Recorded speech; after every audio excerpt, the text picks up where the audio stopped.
જગતના તાતની વહારે ખેડૂત આગેવાનો।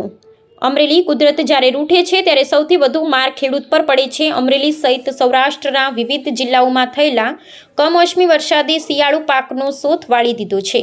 આ મામલે આજે અમરેલીના કલેક્ટર કચેરી ખાતે રજૂઆતનો પડઘો પડ્યો હતો।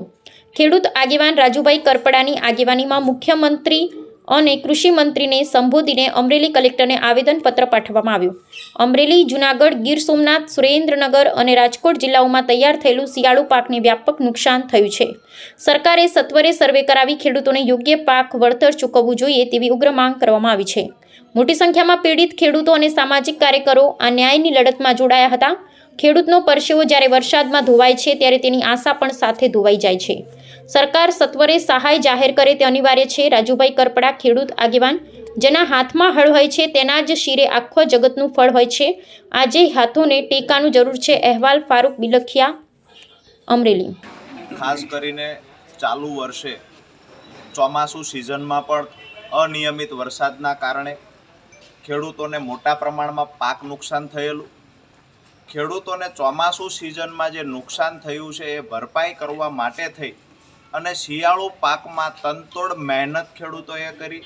પુષ્કળ પ્રમાણમાં એટલે કે જે દર વર્ષે વાવેતર થતું એના કરતાં 1.5 ગણું વાવેતર આ વખતે ખેડૂતોએ કર્યું છે। તમામ પ્રકારના ખર્ચ અને મહેનત કરી અને ખેડૂતોએ શિયાળુ પાક તૈયાર કર્યો ત્યારે તૈયાર પાક પર જે અત્યારે કમોસમી વરસાદ થયો છે જેના કારણે મોટા પ્રમાણમાં સૌરાષ્ટ્રના જિલ્લાઓમાં પાક નુકસાન થયું છે। ગઈકાલે 19/3/2026ની સાંજે સૌરાષ્ટ્રના ખાસ કરી અમરેલી, ગીર સોમનાથ, સુરેન્દ્રનગર, રાજકોટ, જામનગર સહિતના જિલ્લાઓમાં જ્યાં ભારે પવન પણ ફૂંકાણો, કરા પણ પડ્યા, વરસાદ પણ થયો છે તો જે ખેડૂતનો ખળામાં પાક તૈયાર હતો, જે ખેડૂતનો ખેતરમાં તૈયાર થયેલો પાક હતો એના પર પાણી ફરી વળ્યું।